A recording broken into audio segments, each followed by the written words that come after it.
Patnagarh Naira petrol pump रे अचानक चढ़ाऊ कले बलांगीर जिलापाल गौरव शिवाजी ईश्वरवार। पेट्रोल डीजेल कला बजारी रोकवाई और जनसाधारण किपरि असुविधा न पड़े से बलांगीर जिलापाल आज पेट्रोल पंप गुड़िक चढ़ाऊ कर कागजपत्र जांच कर बोतल किंबा जार मानक पेट्रोल डीजेल न देवाक निर्देश देते। चढ़ाऊ समय पाटनागढ़ उपजिलापाल जोगाड़ विभाग अधिकारी उपस्थित थे। पाटनागढ़ पाटना समाचार आज आम सब कलेक्टर भी थे तो आम सिविल सप्लाई ऑफिसर्स आम सब पेट्रोल पंप एनफोर्समेंट ड्राइव चलू चेकिंग चलू जो पैनिक हो समस्त सिटीजन्स को भी जन दूँ कि सेमती किसी ना सफिशिएंट स्टॉक अच्छे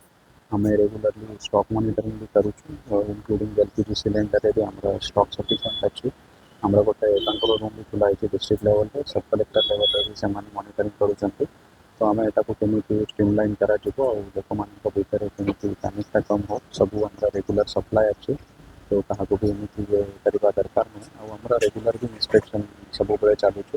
और जो ऑस्टेरिटी मेजर्स आम बचे करें भी आम सब लेवल चेष्टा करें मुझे कहूँ आम अपन किसी रूमर्स वगैरह जो होपर बिल्कुल विश्वास करेंगे ना आम आम सब लेवल स्टेट लेवल हो डिस्ट्रिक्ट लेवल हो सब डिविजन लेवल हो आम सफिशिएंट स्टॉक अच्छे आम रेगुलरली मॉनिटरिंग करूँ आम पेट्रोल पंप रे भी आम सब डिस्प्लेटा करूँ के स्टॉक अवेलेबल अच्छी के कंजम्पशन अच्छी तो से हिसाब से आम पोजिशन ठीक ठाक अच्छी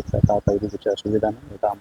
रेगुलर आम रूमर उपर आमको काउंटर करने पड़े समस्त को जब पैनिक बाइंग कले फिर से भिड़ हम तो से अवॉइड करने आम